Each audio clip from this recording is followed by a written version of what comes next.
kids, but she's a young girl, 25, 24. So, and having some very, very serious issues, uh, passing out a lot, and just a whole lot of bad things going on right now. So, we appreciate prayers for her. Really outgoing and stays busy a lot, so it's kind of tough. Want to continue to remember Doug and Dwayne on their mission trip, and also Scott Pinion is still gone. Want to remember them. Others that are sick that we might need to mention. I know Gerald Benson got a good report today, sounded like, so that's a good thing. Glad to hear that. I know that's encouraging to Gerald and Betty to get that good report. Mom did have her procedure where they cauterized the places in her bladder, and that went well. She felt good afterwards, and is still feeling good. So she'll heal up from that, and she will have a second opinion at marquee cancer for it, and make sure everything's going right. Make sure this is what they need to do to treat it. And then she'll start treatments in probably 4 to 6 weeks if nothing changes on that. Other announcements. People still?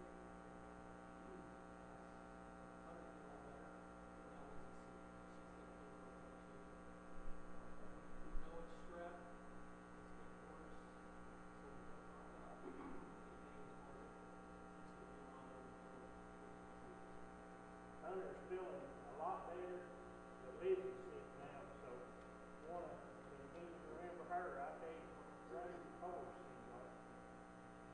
Donna, Wilby, and Sherry both are very sick also. We just got several out. Just general environment of all the specific names, but just to pray for a lot of our friends in the Down syndrome community. We have friends with an 8-year-old girl that had an aneurysm passed away today. 1-year-old boy 2 days ago got pneumonia, and then another friend whose son is 10 went in for an MRI 2 days ago and they have to sedate him and he has a lot of sedation. So that's just hard.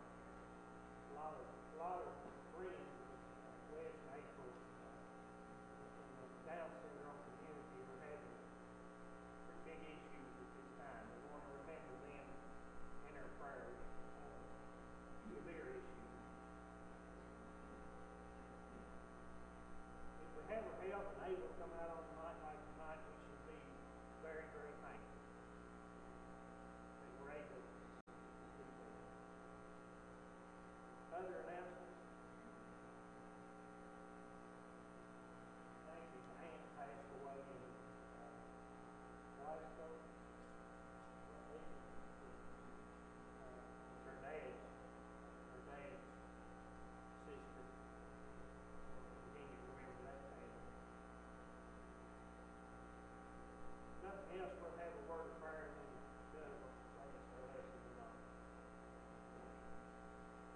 Our Father in heaven, we're again so thankful for the opportunity that we have to come out and study your word and be able to communicate and fellowship with our brethren. We pray that you'll continue to be with us, that we might continue to draw closer, that we can come together and we can pray for one another, that we can share one another's worries and concerns. We're so thankful for the avenue of prayer that we have, that we can come to you with prayer, that we can offer up our heart to you, and that you understand our pain and our suffering, that you understand the things that we go through daily. We're so thankful for Christ and for his willingness to come to this earth, live here, that he might understand these things. We pray that you'll continue to be with us. Pray that we'll always look to you for guidance, and we'll strive to do your will in all things. In Christ's name, amen.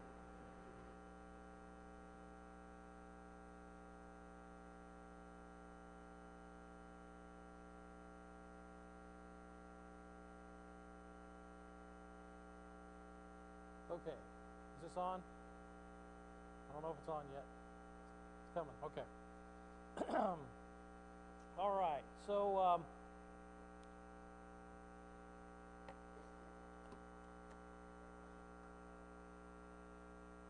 I did. Yeah. So, back in the classroom, we've started what I'm going to call kind of a casual study of Ecclesiastes. By casual study, I mean we've started reading through. The hope was to get through chapter 5 or 7 before Eddie gets back and kind of picks back up with his class.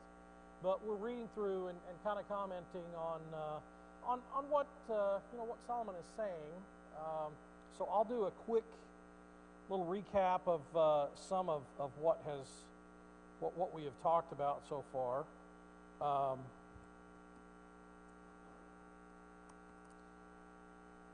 kind of got everything laid out on my laptop here with my Bible and the commentary and everything laid out right there. So if you see me typing my password every so often, it wants to lock back up on me. While I'm kind of giving the quick summary, I'm going to hand this out. This is just a little. You want to do that for me? That'd be awesome. This is just a summary. This was a chart that was in the commentary, which is what's it called? Thomas Nelson or Thompson Nelson, whatever it is, study Bible commentary. So it was a chart that was in there that's really kind of a summary of chapter 2 in Ecclesiastes. But when you look at it, it's really, I think it's a good overview of the book of Ecclesiastes in terms of what message is being delivered, really, what Solomon's trying to say. So as we started, Ecclesiastes sometimes gets a bum rap, so to speak. Oftentimes it's called a very negative book because when you go through it, Solomon's telling us, or he goes by the preacher, and we kind of went through a little bit of that, but he's telling us that everything is vanity. Everything in the world is vanity. Nothing repeats, or everything repeats itself. Nothing's new. It doesn't matter what you do. Everything's vanity. So when people kind of skim through and take it for those words, and they pick and choose some of those negative terms, yeah, it does kind of seem like that. But that's not what it is at all. What it is that there are some key phrases that are used.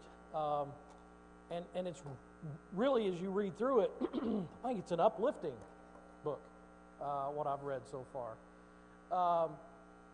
The key words or phrases that are used here are under the sun. So things that are done under the sun. Now, for the folks that haven't been in the class, which looks like the majority of us in here, what does under the sun mean? Where is it talking about? This world. Things that are happening on this earth. Not things that are happening eternally. Not things that are happening in heaven or in support of God's Word. Right? So, he is clearly talking about time spent, time invested is probably a better word, on things of this world. So as you read through chapter 1 and so forth, and if you haven't taken the time to read Ecclesiastes, I would. I mean, obviously you should read every book, but it's just, start out with the right understanding. The other thing that we kind of started out with when we started this study is there are a few books that you will read where it's good to cheat and start with the last page and then go back to the front. Ecclesiastes is one of those. When you start at the end, you understand the context of what you're reading through the rest of it. So I'm giving you the cliff notes or the cheat notes. He's talking about shifting your focus to doing God's work. I mean, that's really what it comes down to. Excuse me. So we had planned to start with chapter 2, verse 12. I want to skim through the first of chapter 2, and then we'll get down to 12, and then we'll read and kind of go from there. Some of Ecclesiastes is very familiar to us. Chapter 3 that we're about to come up on, I think probably everybody in the room knows. Definitely if you've ever listened to any music from the late 60s and early 70s, you know chapter 3 of Ecclesiastes. Everybody know why? Does anybody not know why? I'll probably demonstrate that for you. We'll go when we get there. All right. So when we read through, starting with chapter 1, and I won't read all of this, but a few key parts, and I'm winging this part of it, so bear with me. But he starts out, I said in my heart, come now, I will test you with mirth. Therefore, enjoy pleasure. But surely this also was vanity. I said of laughter, madness, and of mirth. What does it accomplish? I searched in my heart how to gratify my flesh with wine, while guiding my heart with wisdom, and how to lay hold on folly, till I might see what was good for the sons of men to do under heaven all the days of their life. And then the first couple of verses here, I think, summarize the next paragraph, but I made my works great. I built myself houses and planted myself vineyards. I made myself gardens and orchards. I planted all kinds of fruit trees in them. I made myself water pools from which to water the growing trees of the groves, and so on. You can read through it. He's talking about all the great things that he did. Now, as we went through this last week in class, we kind of said, what does that sound like? I mean, if you go to any grade schooler, let's say, right, and you say, what do you want when you get older? What do you want when you're an adult? And they will almost all tell you, well, I'd love to be famous, right? I want fancy cars. I want a mansion of some sort. I mean, you'll get that from a lot of them, right? You'll get that from a lot of us. We see the movie star types. We see the, rich investor or business owner, whatever it is. We see the lifestyle that they live. And it's attractive. They've got it so easy. They just turn around. They want to drive a new car every day. They can. They've got whatever shape of pool they want to jump in as their choice. Right? They've got servants. They don't have to clean their house. They've got a chef on staff. They're always eating good. Why doesn't that sound good? Well, this is stereotyping what I'm about to say. And it's out of here. It's not researched. But do you see happiness when you look at that set? How often are we hearing about some movie star that says, this fame thing, it's just, I could do without it. I wish these people would stop chasing me around. You hear them say constantly, I'm depressed, I'm going through therapy. And now, I said this last week, there is a clinical depression. I'm not making light of that, right? There is absolutely, that is an issue. My personal opinion, I don't know that that's always the case. I think these guys are chasing after something. I think that Jerry said in one of his sermons a while back, all of us have a hole in our heart that's God-shaped, right? And to me, they're chasing after trying to fill that hole, and they just don't quite get it as far as what to fill it with. They party. They think they're building friends by partying, right? By the lifestyle. They've got entourages. So all of that said, and I'm going to quit picking on those guys, because there's good guys there too that do have some wisdom. But that's what I hear Solomon saying here. Look, I've done all this. I was the smartest and richest man on the planet, right? I had anything and everything I want. If my eyes saw it, I had it. That's what he said. But when you go down to verse 11,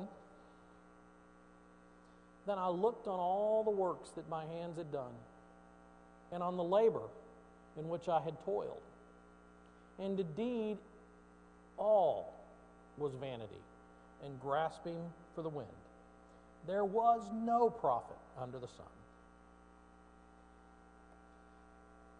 Now, again, there's that bad rap. You're saying that you live this great life and it's worthless. Well, yeah, if you don't live it the right way, because he's going to go on to tell us about on your last day, you're not any different than the guy down the road. You're going in the ground just like they are. So, what's all that mean to you? It's where you go after your body's in the ground. And he basically, that's almost exactly what he says. That's what you need to be building for. So starting with verse 12, we'll read through this. Then I turned myself to consider wisdom and madness and folly. For what can the man do who succeeds the king? Only what he has already done. Then I saw that wisdom excels folly, as light excels darkness. The wise man's eyes are in his head, but the fool walks in darkness. Yet I myself perceived that the same event happens to them all. Now, what event is it talking about? Death. Everybody has the same end. So I said in my heart, as it happens to the fool, it also was I then more wise? Then I said in my heart, this also is vanity. Now, let me just stop there for a minute. Vanity in the sense that it's being used here, think of it more as fleeting, right? As vapor. So it's a fleeting, it has little to no value. That's really what vanity is saying here. So think of it kind of in that context.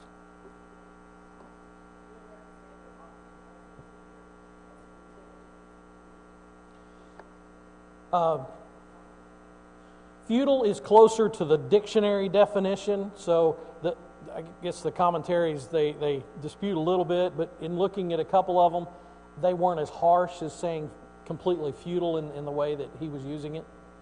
But yes, it is futile, right? Ultimately, that's what he's saying. I think we're on 16. For there is no more remembrance of the wise than of the fool forever.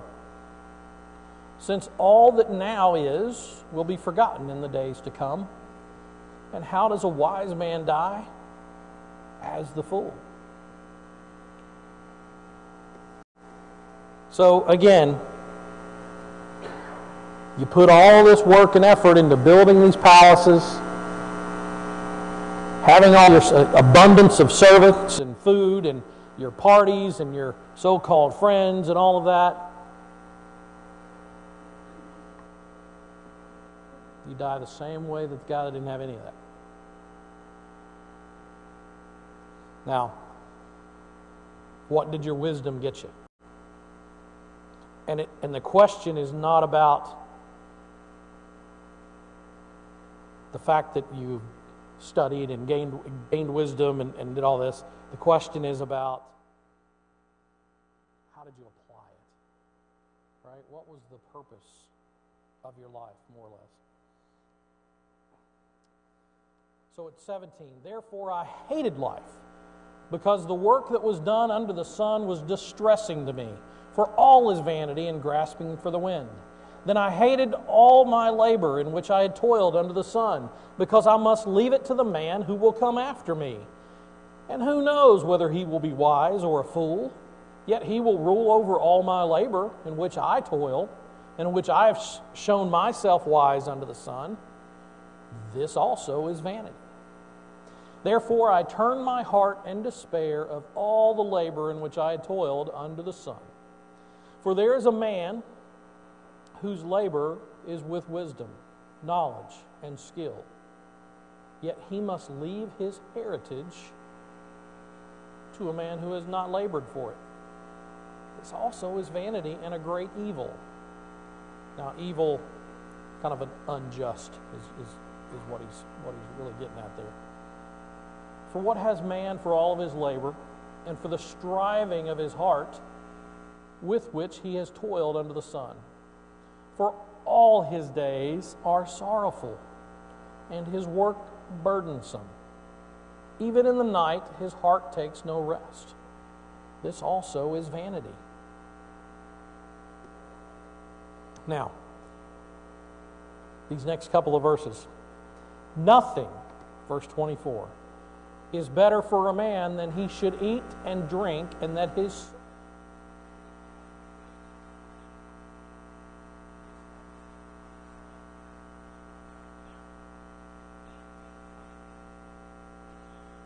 numerous times, right? It's symbolic. For my part, just kind of looking at commentary and looking at how it's used, I'm reading eat and drink as more or less de-stress, right? To enjoy life stress-free, to be confident in life, to eat and drink in confidence, to eat and drink in, without the stress and the burdens of what this world presents you with. That's the way I'm reading it. And in that context, I saw this was from the hand of God. So what he's saying, and what we'll look at in the next few verses, God gives us peace. God gives us the profit for the work we do for Him. That profit is confidence. It's no stress in Him, if I'm choosing the right words, right? So eat and drink. That means you can truly relax in living a life for God. You can, I hope I'm presenting this right. You don't have to stress these burdens of life. You are lifting yourself, if you will, above the worries under this sun. Is that making sense? So let's look at the rest of the chapter here. 25, for who can eat or who can have enjoyment more than I? Now, the commentary that I'm looking at, it looks at more than I. He says an alternate meaning of this phrase would be apart from God. Okay. So if you read it that way, for who can eat or who can have enjoyment apart from God? For God gives wisdom and knowledge and joy to a man who is good in his sight. But to the sinner He gives the work of gathering and collecting, that he may give to him who is good before God. This also is vanity and grasping for the wind. So, just looking very quickly at the paper that I handed out, again, it summarizes chapter 2, but as you go through the rest of the book, you go through the first couple of chapters and beyond, I think it somewhat summarizes the book. That Solomon, in this paragraph at the top, he had drifted away after many years of futile search. He remembered the true source of peace, a proper relationship with God. And this book is passing on that wisdom that he collected. Any questions before we move on? Thoughts? Okay. I don't want to break any rules, but I'm going to play just a short excerpt of music. We're not worshiping. So, just for chapter 3, many of you have heard that song, right? That's what I'm talking about. If some of you said, no, I don't know that. So that is essentially Ecclesiastes chapter 3, that song. So we can read it quick because I think everybody knows it now, right? So starting with verse 1, to everything, and this is a nice piece of poetry, right, if you read through it, but to everything there is a season, a time for every purpose under heaven. And the context here, I tend to talk about things before I read it. I should probably read it and then talk about things. But the context here is